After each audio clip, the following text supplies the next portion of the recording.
Hello, everybody. Thanks for tuning in. It's me, Whimsy. I'm here at my offices, and I'm here to deliver a remote viewing. And after the remote viewing, I'm going to do a weekly reading for everybody. So, last night's remote viewing was kind of interesting. I was asked if I could look at the coronavirus, if there was anything that I could pick up when I went into my remote viewing about the coronavirus, concerns people might have. And it was a really interesting remote viewing. Viruses are interesting. They're extremely small, much smaller than a human cell. They're basically coded proteins, little bits of RNA and DNA. And because they're so small, it took a very long time for us to even be able to get an image of a virus. So in this meditation, following the energy of the coronavirus, what struck me was that something so small had so much power, and that the spiritual lessons of the virus are what I meditated on last night. And the spiritual lesson of the virus that I took away from the meditation is how something very, very small can destroy something that's perceived of as unstoppable. An example would be that something as small as a virus can take out even a king. A king, the most powerful person in the world, can be taken out by a virus. And so the spiritual lesson, when you think about it, of the virus, if there is any spiritual lesson that we can learn from viruses, it is that viruses basically have one intent, one desire, and that is that they seek to live and replicate. And so what a virus does is it attaches itself to a host, whether it's a bird or a pig, or a human being, a monkey, whatever the host is, and uses the host's own DNA in order to replicate. So the drive, the will, so to speak, of the virus is that it seeks to live, it seeks to survive, it seeks to thrive, and it seeks to replicate. So it's incredibly small, it has a strong drive to live and to replicate, and it can take down the most powerful man or woman. And so the lesson of the virus, which I was meditating on last night, is that in large enough numbers, even something as small as a virus can be incredibly powerful, and that human beings should be human beings that are fighting the good fight can learn from that we ourselves can be like the virus, in the sense that when we work together as a coordinated group for a common good, for a common goal, even though it may look like the odds are against us, viruses are tenacious. They never, they keep going,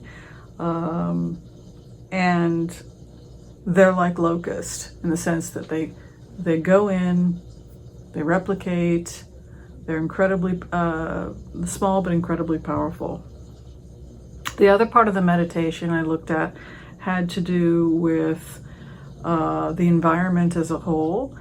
And in the meditations on the environment, it talked about shorter growing seasons. When I went into the remote, I saw that there were shorter growing seasons, and that these shorter growing seasons are going to really force us to do more indoor farming.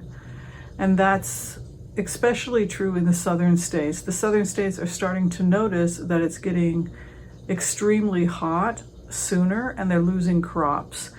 And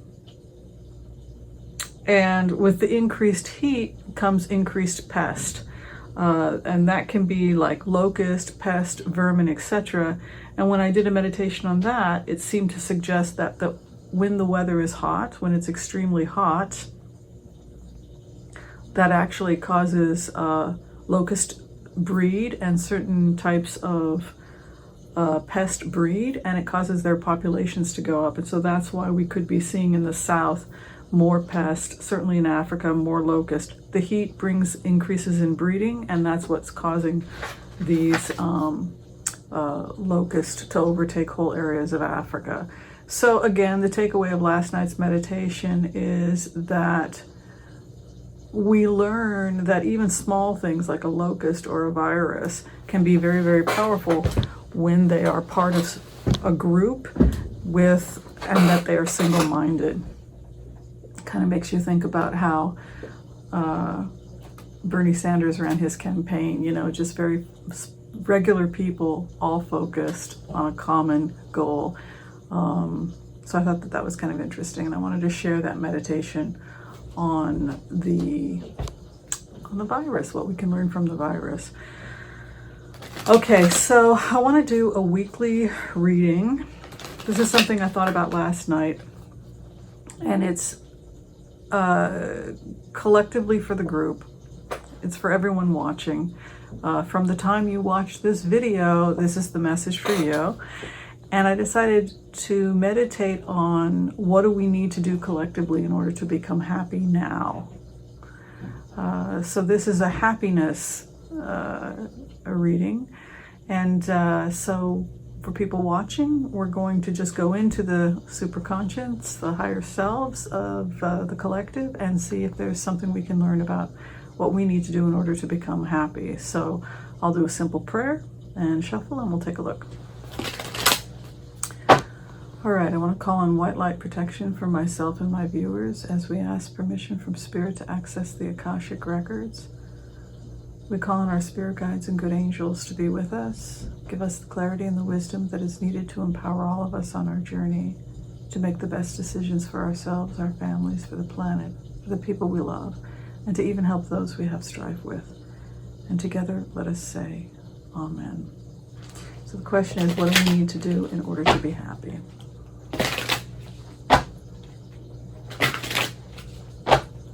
As a collective, these are the happiest days of my life, so I'm doing pretty good.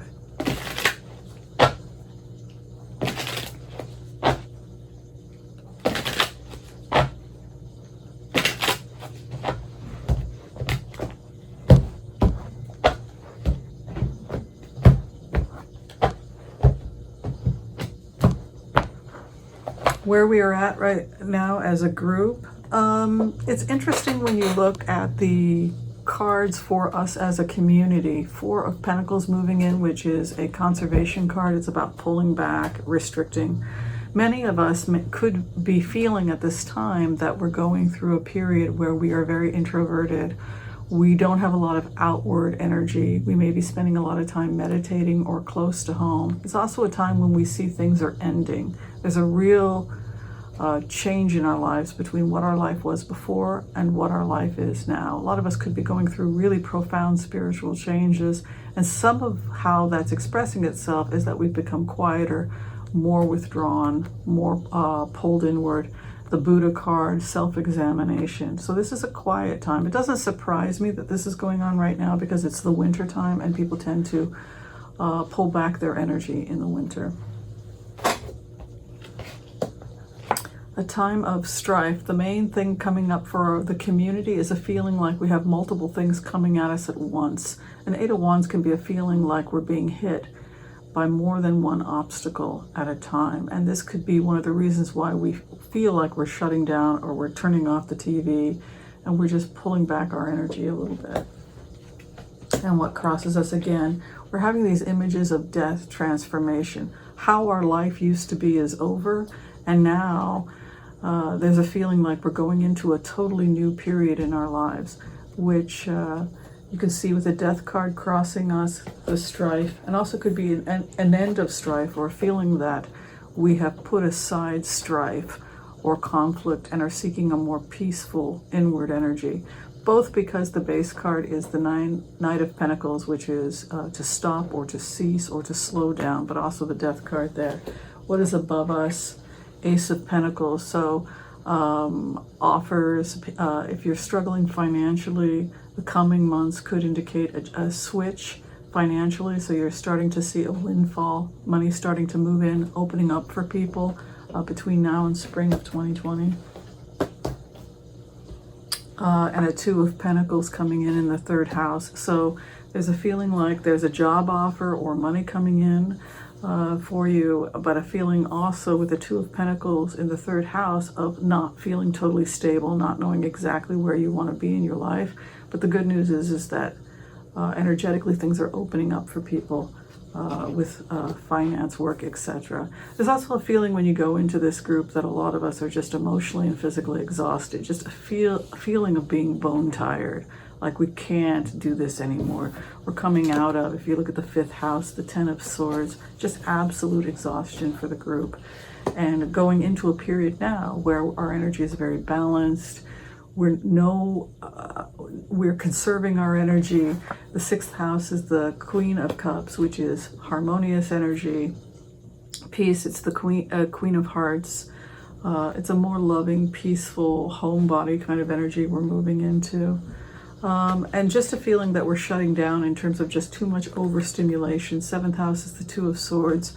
It's how we become happy is by being very careful about who has access to our energy. There's a lot here about ending our relationships with the outside world that didn't suit us. A lot about coming to an end, going within, being a little bit more the homebody, taking care of our own personal environment, feeling safe in our own home so that we can explore matters of the heart. Safety first. Inward work, being mindful that our day-to-day lives, what stimulates us, has an impact on how we feel, our mood. It gets under our skin in ways we may not always consciously be aware of. What is around us in the eighth house is a feeling that kind of letting people in our lives who we may have conflict with, it may be a time to just bless them and give them space to go work on their issues somewhere else, because if you have a seventh house with the Two of Swords, which is blocking access, shutting down, and then, or not to shut down, but just to block the outside world, and then you have something like a Seven of Swords moving in the eighth house, it leads me to suspect that many people in the group could be in a situation where we're just establishing new boundaries in our relationships, particularly with people that can be draining. This is a real conservation of energy, time in our lives. The hope and fear, not having the energy to continue to fight certain battles, like certain things we are struggling for. So conserve your energy for the things that actually matter to you. Conserve your speech for the things that actually matter to you.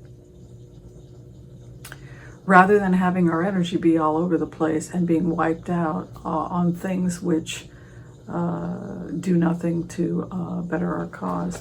Final outcome is the Tower. So we're ending, something is coming for the group, that there's like a shakeup, and it looks like it's positive because there's a Page of Pentacles as the outcome, and that is messages by land, actual physical messages, earth messages. It can also be a new job, new finances. So finances actually look good despite crashes and concerns in the market. And the other thing that's really cool looking at the group energy is that people are starting to make money through creative endeavors. Now is the time for the group to begin looking at your artistic abilities, your creative abilities, because a lot of this energy looks like the money is coming from loving pursuits, creative pursuits, with the Queen of Cups there. I was asked yesterday if I could do a remote about the political situation because I think a lot of people are burned out. I would just say that the energy we're in right now is exactly the energy that I saw us headed in 2 years ago. The energy of President Trump, the energy in DC, the chaos, the emotional instability, the feeling that when I try to sit in the shoes of Donald Trump, using the empathy technique and try and literally be in his skin, I do feel like I'm having a complete breakdown. And it's not getting better. The end of the impeachment did not make things better for this president in terms of his mental health. It's actually gotten a lot worse because the president realizes that nothing going forward will take away the fact that he was impeached. And I'm very concerned about his health. I just can't imagine, given the kind of energy that I feel when I go into the president's field, that he can go on another 4 or 5 years as a public servant, whether you like him or not, just because the energy is pretty disrupted. All right, thanks for watching this quick video from my offices. If you're still trying to get in for a tarot reading, please reach out to me. You can see my information below. If you still need to order a tea, yes, I am making teas for people. Stay hydrated. Yes, mask can help. People had asked about the virus. I think it gives between 20 and 40% protection, which is better than nothing if you do get a mask. Vitamin C can shorten duration of a flu. There's been studies on that. So vitamin C, vitamin D, absolutely. Zinc, yes, keep your electrolytes up. Get yourself some vitamin C electrolyte powder if you can. And hygiene, hygiene, hygiene. Those are my suggestions for protecting yourself from the flu. All right, thanks for watching, everyone. We'll see you next time.